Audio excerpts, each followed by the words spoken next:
Hello, hello. Welcome, everyone, to the Commonwealth Club. I am so excited to be here this evening with you all. I'm Monique Saltani, host of Wine OTV, and I'm just so thrilled to be facilitating this conversation with you this evening about Italian wine, which I know we all love, or we wouldn't be in this room this evening. So, okay, without further ado, it is my absolute pleasure to introduce to you our guest speakers this evening. We have Jessica Dupuy and Andrea Lunardi, co-authors of Italianity, The Culture of Italian Wine. Jessica is a wine, spirits, food, and travel writer. She's a certified sommelier, a certified specialist of wine and spirits, and a level 4 diploma candidate for the Wine and Spirits Educational Trust. Andrea is a viticulturist, enologist, and the vice president of the Consorzio della Valpolicella. Throughout his career, Andrea has partnered with numerous family estates and established brands to craft, revitalize, and expand the production of fine wines with an Italian soul. In 2023, Andrea became the second Italian to earn the coveted title Master of Wine. And I am just so excited to talk about this with you all today. So I have a question, because when I saw this book, which I read twice, I saw this word on the front, and it says Italianity. And I've been to Italy a lot. Never once have I heard this word. Has anybody here heard the word? I can't see. I got to look like this and look down. Nobody's heard the word. Okay, well, we're going to find out what that word means today. Jessica describes it as a rhythm, a heartbeat. She says it's alive. And for Andrea, of course, it's a part of your DNA. It is who you are. My very first question will be the hardest question, probably the easiest of the evening. Jessica, what does Italianity mean to you? Okay, so for me, Italianity is the state of Italianness, what it means to be Italian. So I imagine a lot of the people, since we're in San Francisco, are from California. But you know, as Californians, that you identify more as maybe Northern Californian versus Southern Californian. That's kind of a thing. As myself, I'm a Texan, so I apologize in advance for some of the too proud Texans out there.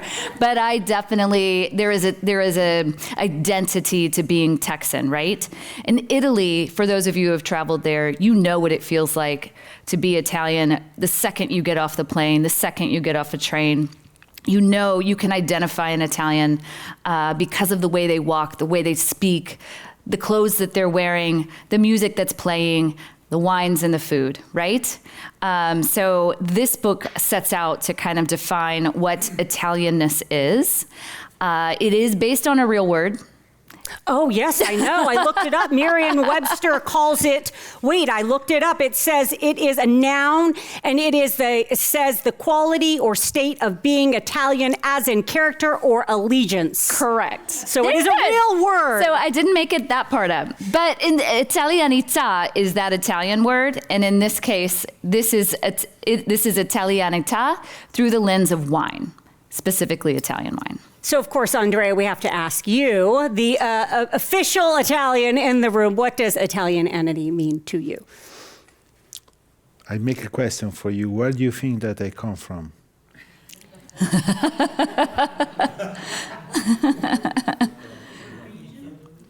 So, Italy. So that is the appearance. That is what I look.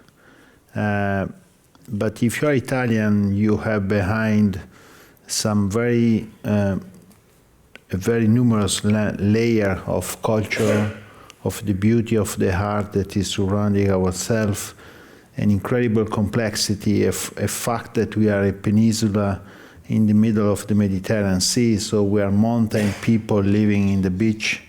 There are many aspects that are part and that make the fact that we are Italian.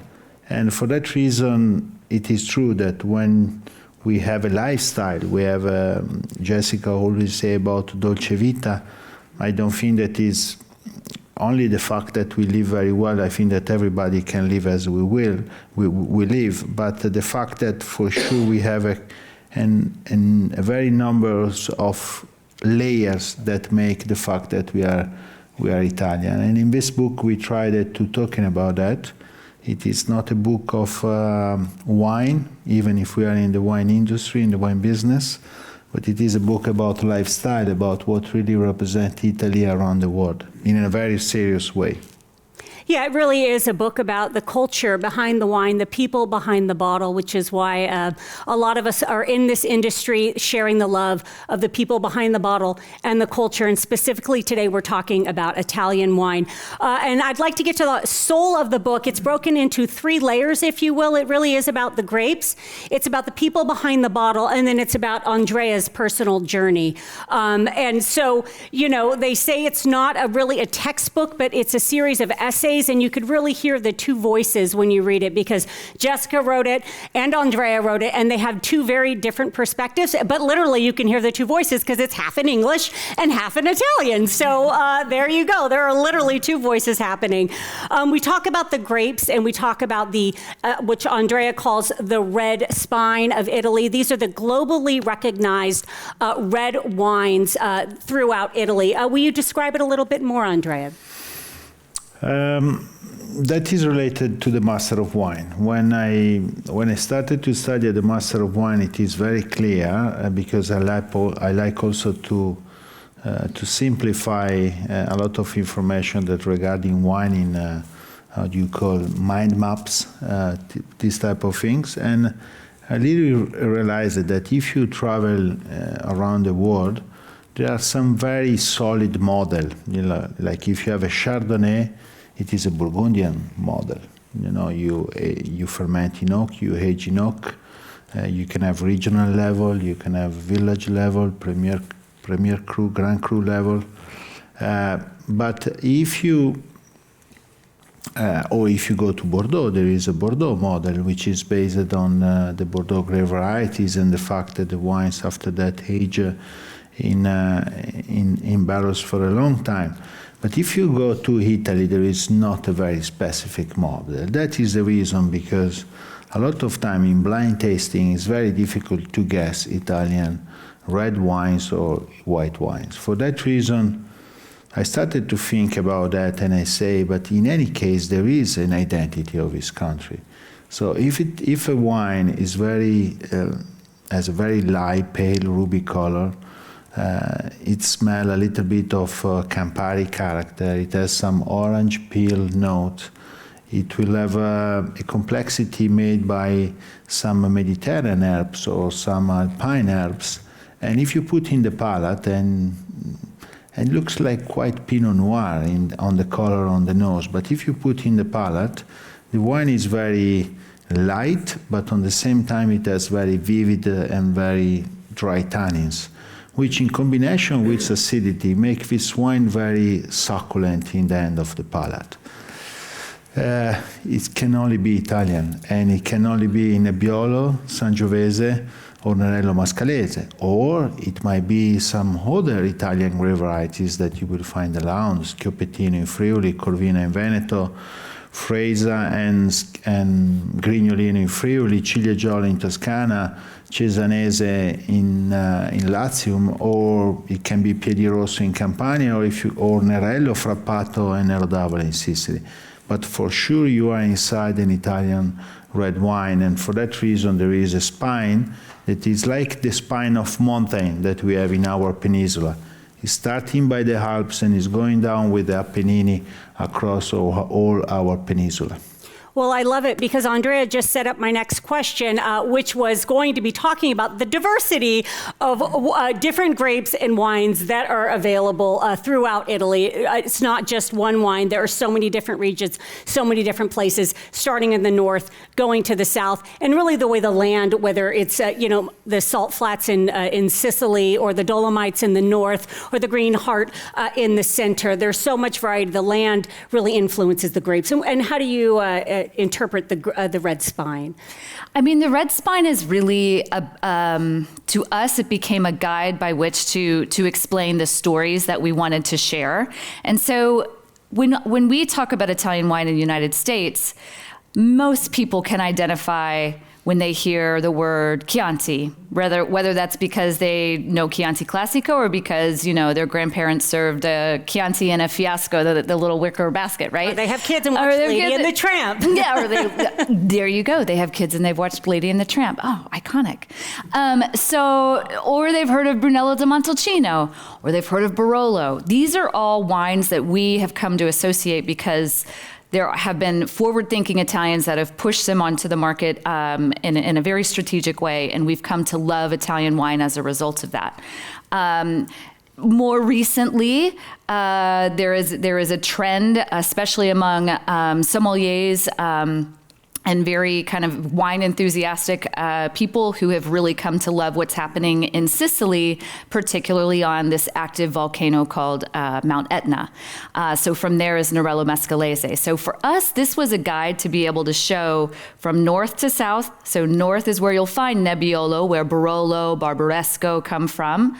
Moving down into Tuscany, which so many people understand and know about. And that is the heart of Sangiovese. And then further south is the Nerello Mescalese from Sicily. It's a guide in the same way that, as he was describing, the mountains are the guide to understand that boot that we've come to know and love in the Mediterranean Sea. So that's kind of what, it's been our guide to kind of be the flavor profile as we go down, but there's, one of the things I like to talk about, like you set up the question with the fact that there's so much diversity in Italy with all these different regions.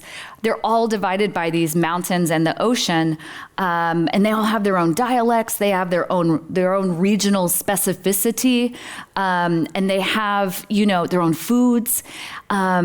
But really, so much of these wines, even though they're are made from grapes of different names, they have this real commonality that you don't find in France. You don't find in Spain. You're never going to swirl a glass of red wine from Spain or from France and say, this is a great French wine. No, you're going to say, this is a great Bordeaux, or this is a great Burgundy. With Italian wine, I don't know if it's just the conviviality of being around the table when you're sitting with an Italian family, that sort of thing. But there's this common thread that, yes, you can smell and sniff and analyze and say, oh, no, this is definitely Nebbiolo, or oh, no, this is definitely Sangiovese. But in the end, there's so much of a common thread with those grapes that it's so much of an Italian-ness. So the Italianity that we kind of let off with. And when you say this commonness, or this Italianness, if you will, for regular wine drinkers who are just everyday folks at home, do you feel like they can get it too, or is this a wine expert thing? Absolutely. For me, I think it's just as possible to associate with it if you've got pizza or pasta on the table, because that is the kind of wine that you actually your palate is hungering for or savoring for, right? Like it wants that type of wine because of this bright acidity, because of that kind of, yes, there's like red cherry character, but also this kind of nice like sapidity that kind of makes your mouth like go, I need something to kind of go on top of that, like a slice of pizza or some great pasta. And to me, that is something that is just unmistakable for Italian wine. And one of the things you and I talked about when we chatted on the phone a little bit, this is also a book about, hey, what are Italians drinking on a Tuesday night? Mm-hmm. And you have this really great quote in the book, and you talk about Dolcetto was once a choice, but not a choice, but a given in a world that's chasing the extraordinary. How does Dolcetto remind us of the power of the everyday? And what does that mean to you now, thinking back on that? I know you wrote the book a little while ago. Yeah, I'll try to remember it here. No, so Dolcetto is a grape that comes from the Piedmont region and used to be one of the most planted grapes in the Piedmont region. But over the years, as we've come to love Barolo and Barbaresco, those wines are made of the Nebbiolo grape. And so for the past couple of decades, we have seen a lot of Dolcetto and other native varieties to Piedmont being torn up and planted instead with Nebbiolo because it's what the market is demanding. Yet so many families still keep a little bit of Dolcetto because you know what? That is what people have had on their table for forever, right? For generations. And it's a wine that is uncomplicated, enjoyable, approachable, and it's the wine that may not be served in the beautiful Zalto crystal glass that's being swirled on, I know. know what Zalto is. By a sommelier, right? It's served probably in a short, like, we would call it like a short highball or tumbler glass, right? Not meant to be swirled, but enjoyed with food and family. And it's important to remember that. Yeah. And talking about, let's move on to the whites, because this really is the hidden gems that we like to talk about, or I like to call it the white frontier. Really a great opportunity for white wines in the region. Will you talk a little bit about the opportunity for white wines in Italy? But there are a lot of new opportunities coming from Italy in terms of white wines. Let's start by the north. I would like to say that there is a Timorasso, which is I like to call a red grape variety dressed as a white. And after that, there is a coming back of the Soave, which is also very interesting. For sure, Pinot Grigio still be an identity of Italy. I think that is a flagship wine in the Italianity character. You have Pinot Bianco from Alto Adige. You have Lugana, which is made from Turbiana, which is a verdicchio that grow in the north part of Italy. But if you move to the central part of Italy, there are three major, very interesting grape varieties that are really developing very well right now. Vermentino on the Mediterranean coast, on the Tyrrhenian coast. If you go in the other coast, you have the Pecorino in Abruzzo and the Verdicchio on the Marche region. And if you go down, you still have Falanghina, Greco, Fiano, which really represent a very important milestones of the white wines from Italy. And if you go to Sicily, there are three very interesting boys that are growing very well, Grillo, Catarato, and Caricante from Etna. And tonight, after this speech, you will have a chance to taste the Vermentino, Caricante, and we have something else? No, we have two white wines. Well, a Franciacorta, so you'll taste. Franciacorta, yeah. And Trento Doc. And Trento Doc, yep. And Trento Doc. And if you're watching at home, you can go to the store and go pick those up and feel like you're with us and you're transported to Italy. Jessica, in the book, you say, we talk a little bit about Pinot Grigio, obviously very well-known white for Italy. You say it became a wine of category rather than a wine of place. Can you define what that means to you, and what do we lose when that happens? You know, Pinot Grigio is that safe white wine. If you're like sitting at a restaurant and you're like, I'm just meeting with some friends and I want a glass of wine and I don't want anything complicated, but I want something that's not going to be too off-putting, right? And some white wines that are maybe by the glass at a restaurant could be a little off-putting. Some people love oaky Chardonnay. Other people hate oaky Chardonnay, right? Or New Zealand Sauvignon Blanc can be extremely aromatic and sometimes a little polarizing. Guess what's a safe bet? Pinot Grigio, right? It is over the past couple of decades become that grape that is affordable, approachable, and it's not going to polarize people too much, and you don't have to think about it. You can have conversation, enjoy your evening, and just be happy that you've had a nice glass of white wine. That's great in the sense that we love Coca-Cola, right? With a meal or with popcorn at a movie. Except that sometimes you want something remarkable. And so this is a grape that actually can achieve a remarkable status when it is grown in a great place, in the right place, and when it is taken care of, both in the vineyard and in the cellar.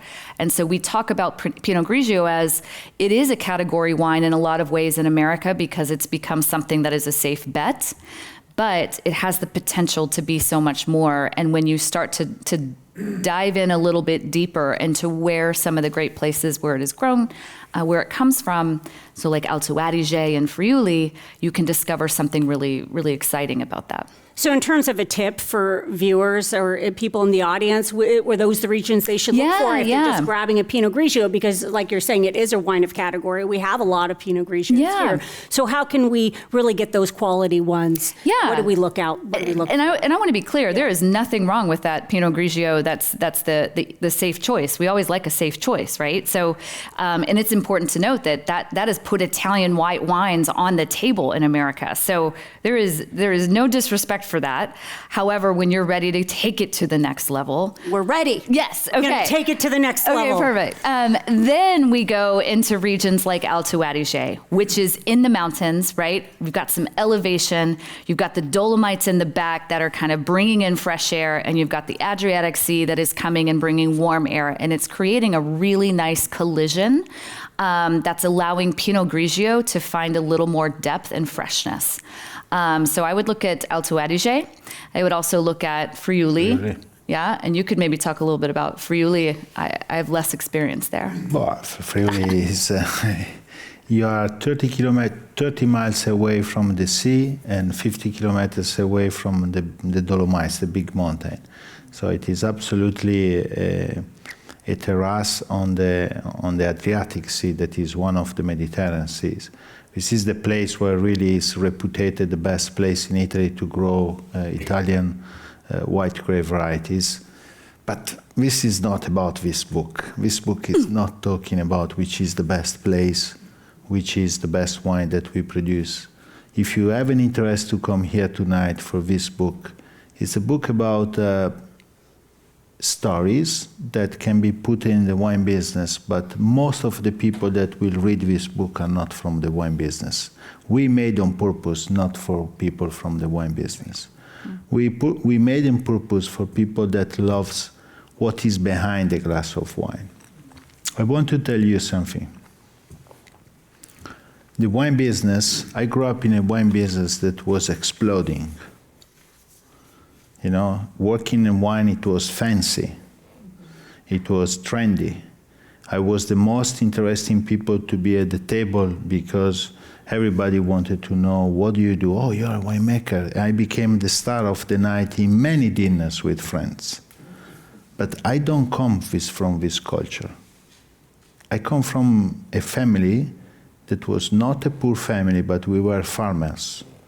And in the 70s, my father was speaking with my mother to say, I think that we need to sell everything and I need to start to think to work in some other businesses. So it is a cycle that happened. And this is about this book. If you have a culture, my grandfather, I grew up in a farm, my grandfather always telling me, hey guys, don't work in agriculture. Don't be farmers.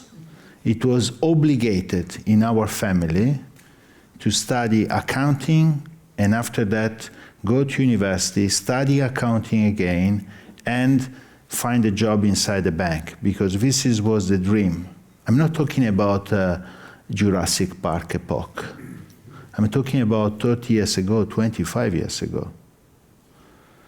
In 20 years, my family became from a farm a noble family. This is things that you don't have to believe in these type of things. You have to believe in your history, in your background, in the fact that 25 years ago you were one of the poorest family of the town and now you're one of the richest. Wait a moment, let's see what's going on in the next 10 to 15 years. Probably we go back to our origin. But if you have a solid culture, if you have a solid approach to what you do, you might probably resist to every single crisis that happen. For that reason, wine is in front of a big change. If you want to drink a glass of wine in the future, there will be the doctor that will tell you don't drink the wine. There will be your personal trainer that tell you don't drink wine. There will be your daughter or your child say, please don't, dad, mom, don't drink wine because I saw a publicity that say that you don't have to do that. For that reason, you will drink that glass of wine because you believe more in the culture that is behind that glass of wine. This is about this book.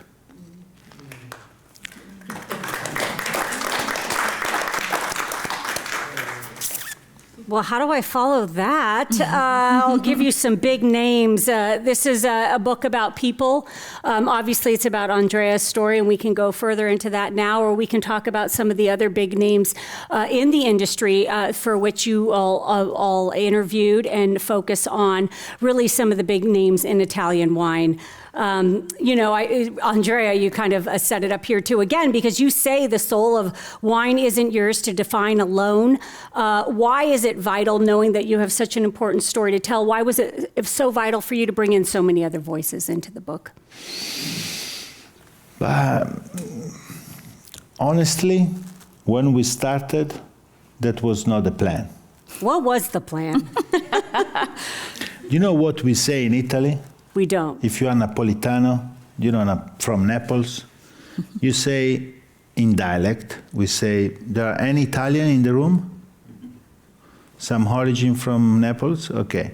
They say, la processione sa mucha pavia, which means that when you have can you translate? A procession. So a procession such as like a funeral procession. If y'all have seen The Godfather, you know how they follow with the large band and everything. They're walking behind the casket for the burial, or the wedding. They also follow behind the wedding party. That's a procession.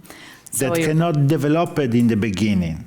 You start, and after that you make the procession on the way. So the procession can only build in the way of the procession. But what does it mean? It means that when we started with an idea about writing, about write a small book in English, and after that we started to say, but we can write. We invented it. We generated this incredible word, which is Italianity. And after that we started to talk with somebody, and after that top people come up: Angelo Gaia, Marchese Antinori, Attilio Scienza. So really, really very important wine people in the Italian wine industry wanted to be part of this book. Because this book is not about wine. As again, I'm telling you, it's not about wine. It's about the culture of being Italian, which is very important, and which is an element that Jessica, I always like to say when I hear Jessica speaking that way, I always love. If you come at our table, wine is an element which is in balance with the rest of the elements that are part of the people. It's never something that stand up, that need to show off. And that is the reason because I hated the communication of wine of the last 10, 15 years. And I would like to tell you something. I was one that I made some very important mistakes. But I really understood that we need to go back, we need to rebalance, we need to talk in another completely different way, which is more related to the conviviality, to the fact that we have a culture, that we have the country with the most amount important pieces of art, of important element, which we have an incredible climate that even if we are crossing a very important climate change, remain very, very interesting climate. So we are a lucky person, as I am, for many reasons. And for that reason, these people, I think that they wanted to be part of this book. And we are very proud that Angelo Gaia, Marchese Antinori, Attilio Scienza, all these very important people are part of the book. And there is another aspect. I'm a very lucky person, very lucky. If there is one reason because I wrote this book with Jessica, first of all, I would like to say something. If there is a book today, it is thanks to this lady, not about me. Because I brought some ideas, the fact that I come from a family with long roots in wine, 5 generations. I spent 25 years traveling all around the world. I know Monica since 15 years probably, so we met many times in the wine industry. I studied in the United States. I grew up working in a winery in Sonoma. I worked in New York. But in any case, I was very lucky. But really, really, really lucky, you know? Because every year, every month, every day, I was touched, pushed in some very interesting situation. And in all this type of situation, I met incredible people, but really incredible people. Beside that, my life was like your life was up and down in problems, in situation. But I can tell you that I really met incredible people. So I wanted to say thank you to the people that I met in my career, in my first part of my career, 25 years in wine. Because these people, they brought to me some incredible moments. I invested in them, for sure, because, you know, to receive something, you need to invest something. And I want to tell you, I spent nights and days with these people, traveling around the world, discussing, having lunches. I probably also put more time on that than in my family, and sometimes I feel sorry, and that it will be the focus of the next 25 years, I hope. And these people, they didn't tell me never to make a better wine. They're always telling me to be a better person. And I think that is the most important things. The result, the product is just a result, is a product. This is a product. What is inside is a product.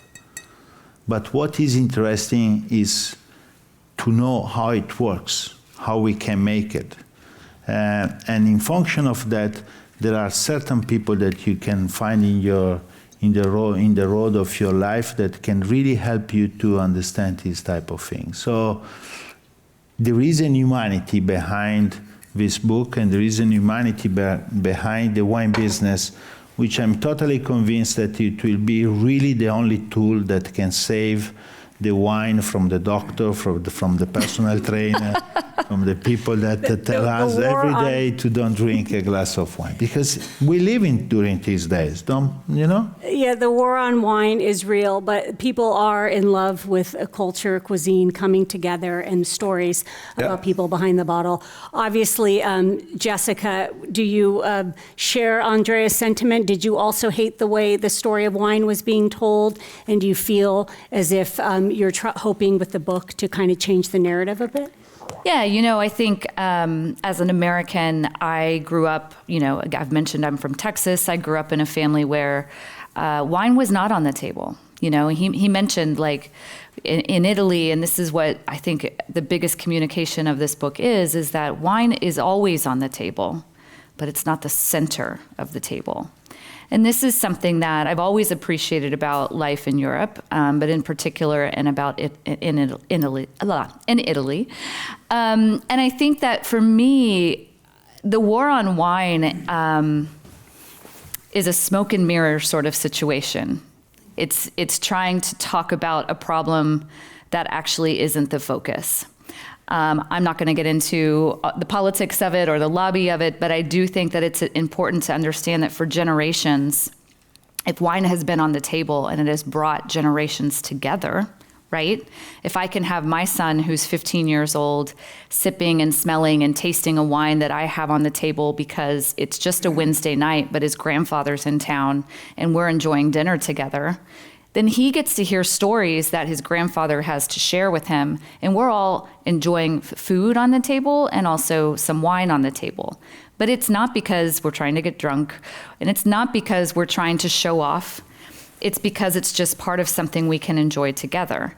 And that is something we miss in American culture. We can thank Prohibition for that. We can thank a lot of different things for that. But if you think about before Prohibition, when America was just getting started, when you had families that were directly from Italy or directly from France, they were doing that at the table. Some of them were even making wine in home to be able to continue that tradition during Prohibition.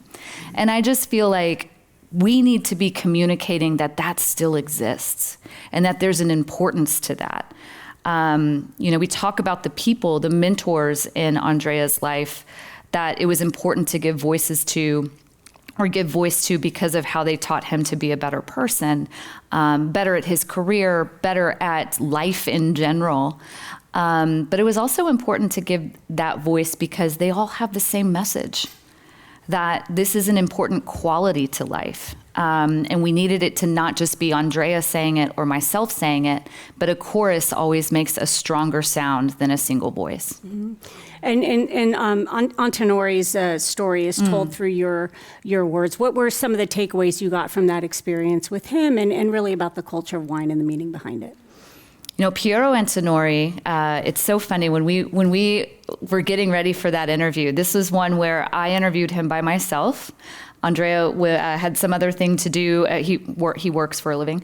And so, and I, you know, Piero Antinori, everybody's probably heard the word Antinori, the name Antinori. It is a Tuscan family, 27 generations from the Florence area. And it's a noble family. So this is a Marchese, a Marquis, a noble name. And I had requested to interview him because if there's any voice about the Tuscan culture, it would be his. I had to get vetted. I had to say, here are the questions I want to ask. Here, you know, I only want to use 1 hour of his time. It's very hard to get time with him.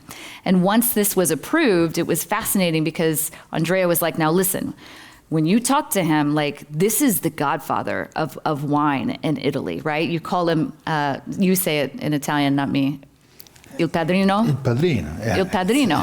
And he's always dressed as Il Padrino. As a godfather. Not in the tuxedo from the movie during the wedding ceremony, but he's always in the perfect gentleman suit and blazer and everything just right. And he always says everything just right. And he looks so debonair. I was extremely intimidated to interview him. And I'm not usually intimidated to talk to anyone. But the second I sat down in front of him, something stuck with me that I'll never forget. And it's that he was so kind and he was so humble. And I was sitting in front of a man who has 27 generations of winemaking, but not only that, his family was around when they were determining whether Italian was even going to be the language of the entire country. We're talking about very important times. The Medicis were around when his family was around, right? Like this to me, I was a history major in college, so and it shows in the book. There's so much great history in there too. Yeah, I was so I was humbled, really humbled by the stature of what he was, but I was more impressed by the humility of the character he presented. He's kind, and he was so passionate about this project when I explained it to him, when I explained the way that Andrea really wanted to communicate what Italian wine should be communicated as. He shared stories, but he also shared passion, and he shared philosophy more than he shared a way or a function or a way that a wine's supposed to taste in the glass. And I come away from that as it's one of the most inspiring moments I had in writing the book. Yeah. I would like to add just a point, because probably I say that I'm a very lucky person, but I didn't win any lottery. I would like to make sure. For that reason, there is an essay inside the book, because the book is written in an essay, so you can read page 2, page 10, 100, you can come back. There are different subjects that we are attacking.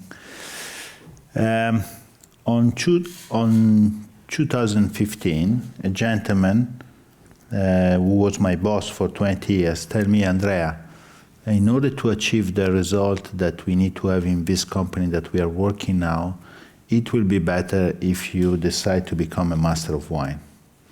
And I say to him, hey, there is no one Italian master of wine. The association is 75 years old, and there is no an Italian master of wine. They say that Italia, they don't have the talent to achieve that. It seems that Italian doesn't have the talent. And he watched it to me, and he say, for that reason I ask it. And this is the lucky part that I'm telling. I met people that they were able to push you to do certain type of things. And there is a special essay, which is the essay that is telling you that inside our life, also professional life, we can have some problems. We can have some difficult time. At the Master of Wine, it is an exam that the average, it takes 10 years to pass that exam. I passed theory at the first attempt, like that. No problem, I went straight. So I got the feeling that I couldn't do it easily, I say, you know. I was successful in everything in my life, especially because I don't have to sleep too much. Jessica knows about that. I can sleep 2-3 hours and I'm fine. So, and I always, a lot of time based my job, my professional career in working really, really hard, physically and mentally above the average. So when I passed the Master of Wine, I said, you know, I can do it, no problem. Okay, prepare the second part of the Master of Wine really, really well, and I don't pass. Oh, I say, it's difficult, huh?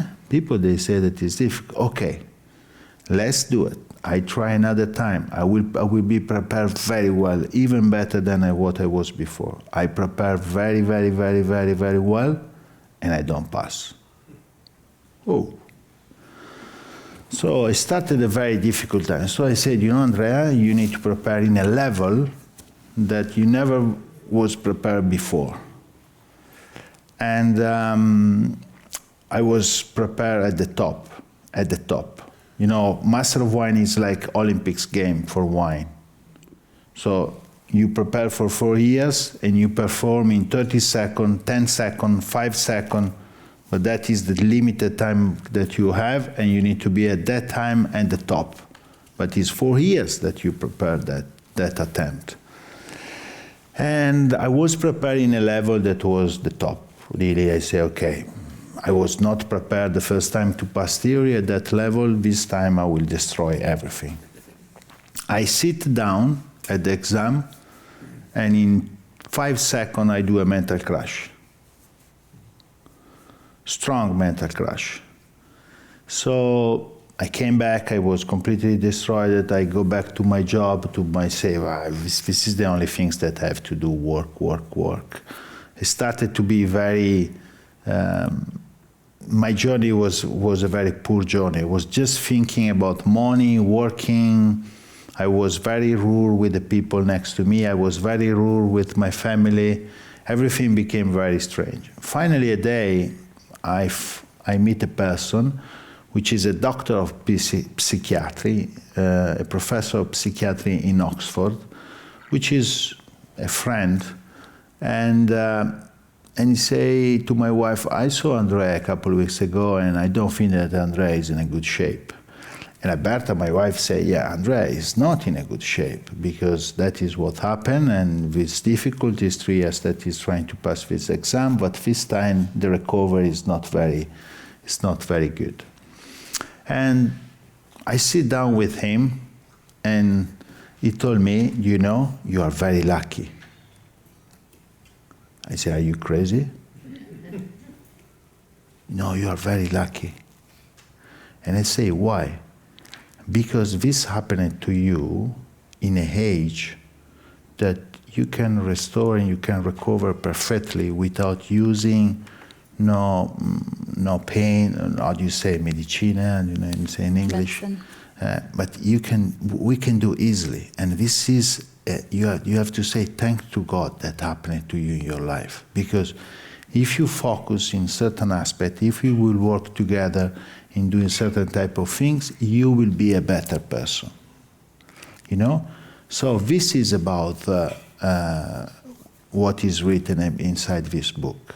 So this book can be read by a person that is probably approaching a difficult time in his life, as I got, and I'm stronger than when I was before, you know? When I have sometimes some dinners with my preview boss that I worked with him for 25 years, and he always tell me, Andrea, go down. You don't have the physique as you used to have 15 years ago. I say, I have a ment that is 3 times stronger than what I was before. So I even better than in the past.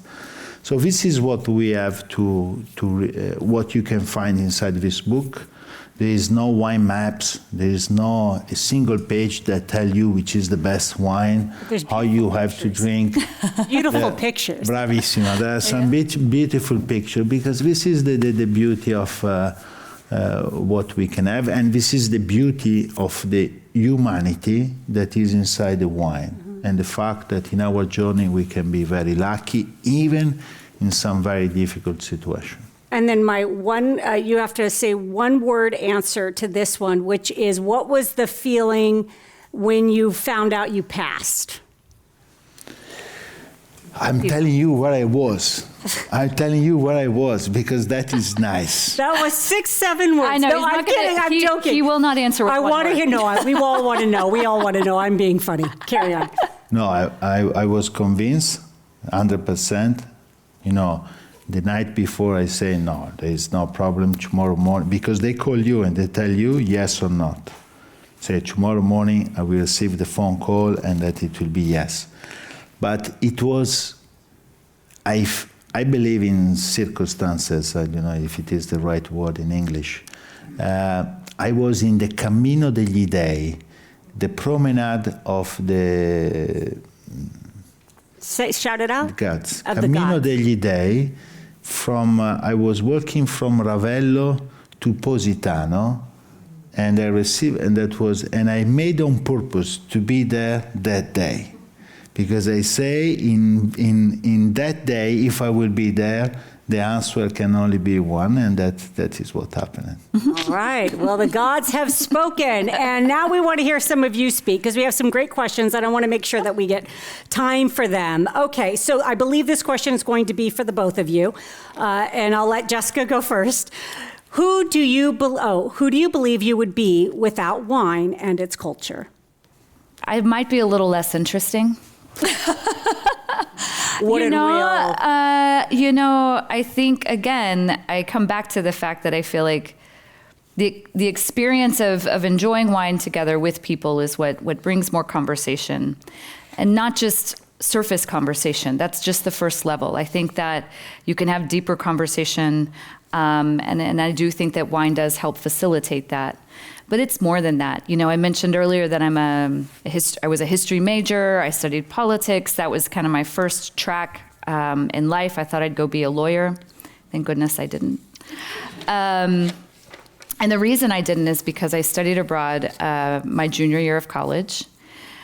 And it opened my world to this whole idea that you could meet different cultures and you could enjoy and learn about these different cultures, the people themselves, by talking to them, by breaking bread with them, by having a glass of wine with them. And it doesn't just make you more interesting, it makes you more open. And I think that wine is just one piece of having that opportunity to travel, having that opportunity to open myself up to what else was out there. And that, for that reason, I would say that I owe that kind of experience to things like wine, and I think that, you know, that's an extension that you can see and discover when you read a book like this. Absolutely. And Andrea, I'll just pose the next question to you just for a matter of time. Do you believe wine has the power to bring people together? And is there any other tool for bringing people together that can compare?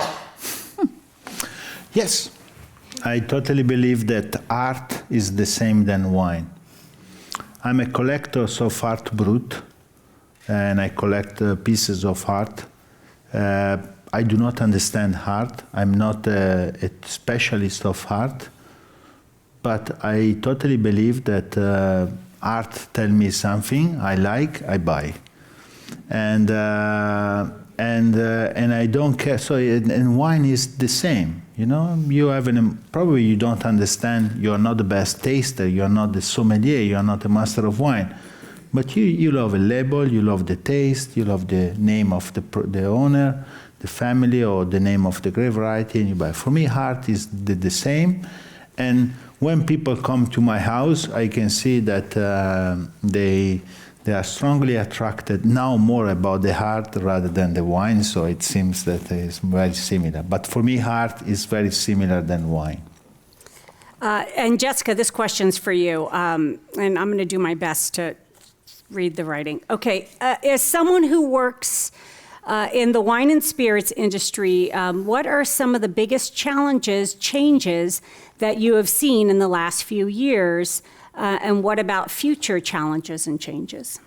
I think we've talked a little bit about the fact that, there's no question that sales in wine and spirits is declining. The communication and supposed evidence of what alcohol can do to you is, in dispute. And I think that, that is a challenge as a communicator of wine and spirits. I think my job, I take it very seriously as a journalist to seek out the truth and share that as much as I can. And so I feel like that is probably the biggest challenge, is to try to continue to seek out the right sources, to understand where it's coming from, to understand if we can communicate exactly what's happening. And so that's a challenge. I think a challenge too is that we, especially after the pandemic, have become more and more fragmented away from each other, and we've become okay with that. And I think that's a problem. Do I think that wine and spirits is going to help solve that? No. But can it help? Sure. Yeah. And there's a lot of conversation around, is it that wine sales are so down, or is it that people are just stuck in their house scrolling and they're not like out going to bars and the way they used to? They're sitting alone in isolation. So I always say wine's about having a conversation. It's not about consumption. And for that reason, don't drink only Dolcetto on Tuesday night. Drink also Vermentino on Monday night. Absolutely, yeah. Okay, yeah. I think we have time for one last question from here and then one last from me. And I'll direct this to Andrea. Can you talk about any myths or misconception about Italian wine? Myths or misconception? There is a beautiful essay inside that is talking the sense of inferiority of Italian wines versus the French producers.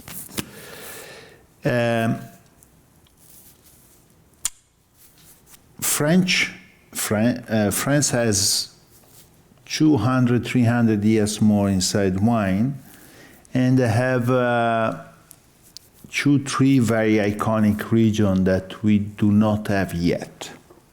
But we are very close to beat, as in rugby.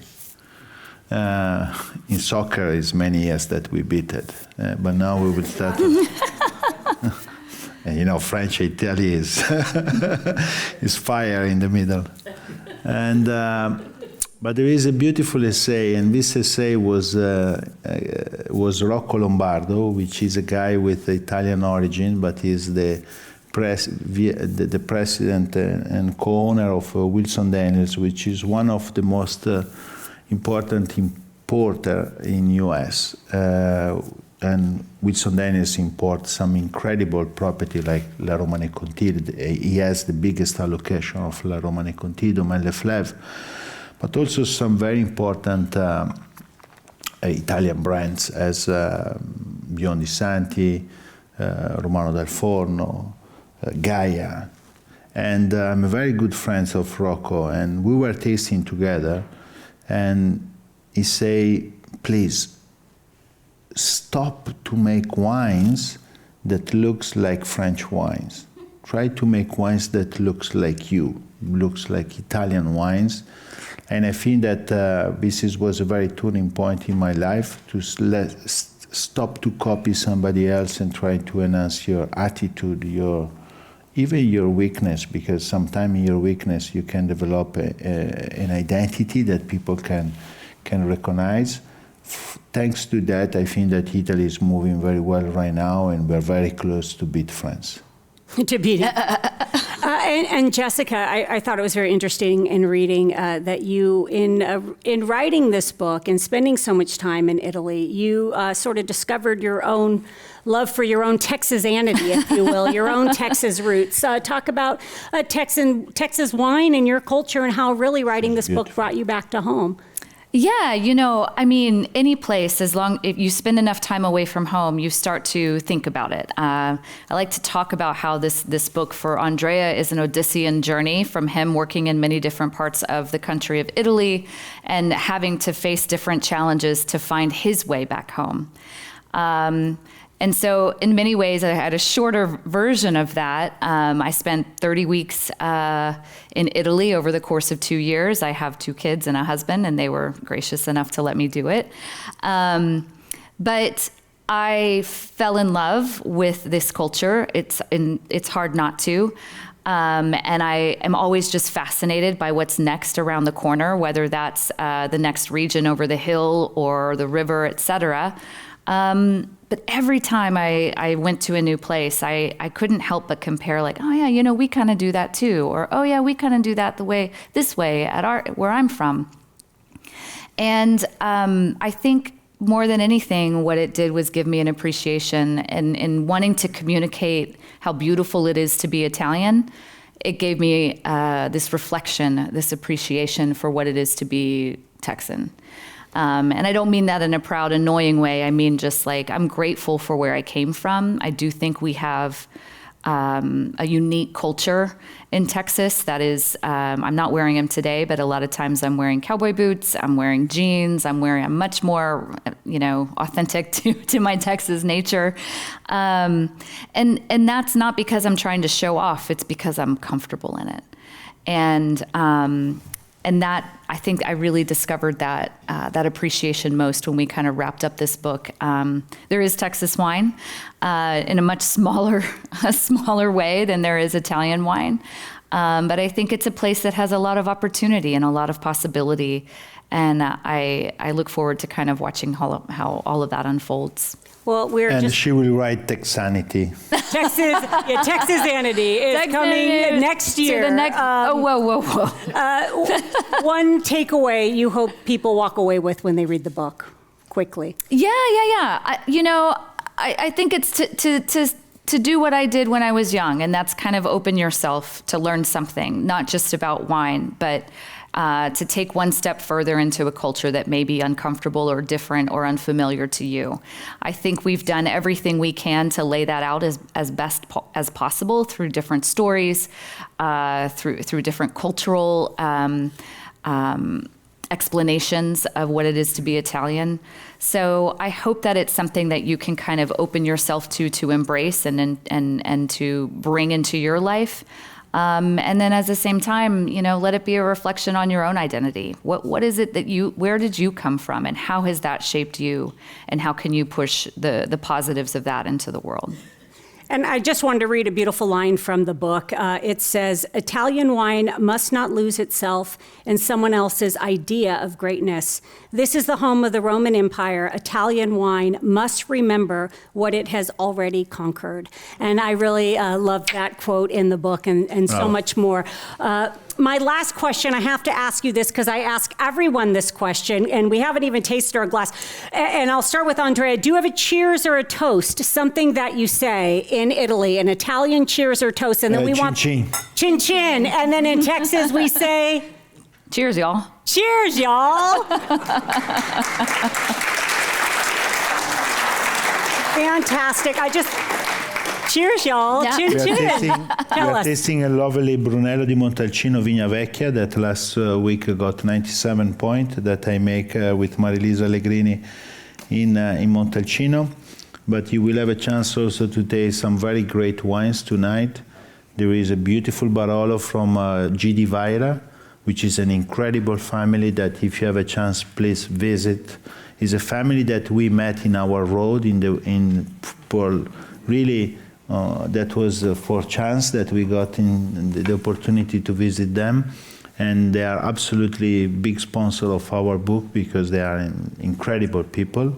You will have a chance to taste also some lovely Vermentino from Poggio il Tesoro that we make. I operate that in the Costa Toscana in Bolgheri that I really suggested to visit. If you want to discover something new about Tuscany, go to the Tuscan coast, which is really nice. And we will taste also some wine from Etna, like from Cotanera family, which is a very interesting place in the active volcano, a wine with a lot of inspiration inside, with an esoteric approach, made with a Caricante, which is really, really good. But please come and taste and enjoy the wines that, thanks to also to Colangelo partners and some other people, really tonight we can pour and we can share with you to have a nice aperitivo before your dinner. Fantastic. Thank you both so much, and thank you all. And if you're at home watching, you're going to have to buy all those wines because we are having a tasting here right after this. We want to encourage everyone to purchase a copy of Italianity here or, of course, at your local bookstore. And if you'd like to support the Commonwealth Club's efforts in making virtual and in-person programming possible, please visit their website at thecommonwealthclub.org. I'm Monique Soltani. Thank you all so much for joining us. And if you're here in the room, we're going to be tasting these wines outside. Do you want to elaborate more? We had a clock to get to for but do you want to elaborate more on the wines that we're going to taste? So let's do some of that. I'm sorry, I have to put on my glasses. By the way, I didn't have to use these when we started the book. And he's technically the same. So we have a couple of sparkling wines for you guys tonight. One is the Ferrari Brut. This is a sparkling wine from the Trento Doc region, just south of Alto Adige, and so the Dolomites are still an impact in terms of the freshness that you'll find from this wine, as well as Berlucchi Franciacorta, which is a region that is kind of in the central north part of the country. Both of these wines are made in the same method as champagne, so not Prosecco, two different ways, but these are styles of wine that are made in a way that's meant to have a little more depth and complexity to them. So it's going to taste more like a champagne style than it is going to be the fruity, freshness that you expect from a Prosecco. Give those both a try. He mentioned that we have the Cotonera Etna Bianco, which is made of the Caricante white grape on Mount Etna, so that volcanic, that active volcano that we've mentioned a couple of times. There's also, so that's Cotonera, there's also from the Planeta family, another Etna Bianco, also Caricante. I should mention this because we talked about this earlier at lunch today, but if you've seen The White Lotus, second season, this is that family. This is Planeta of that family. If you love Nebbiolo or Barolo, we do have a lovely Nebbiolo, so a Barolo from the GD Vajra family, as Andrea mentioned. Travaglini. But I would also encourage you to do a small taste of the Barolo, but please also be sure you taste the Travaglini, which is from same in Piedmont, but in a different part of Piedmont, in an area called Gattinara. And I think it's really important to experience the Nebbiolo grape in two different ways, because this grape can achieve a lot of different things, and it offers a lot of different sensations on your palate, and it's nice to be able to compare the two. So try those two if you can. That's Travaglini and GD Vajra.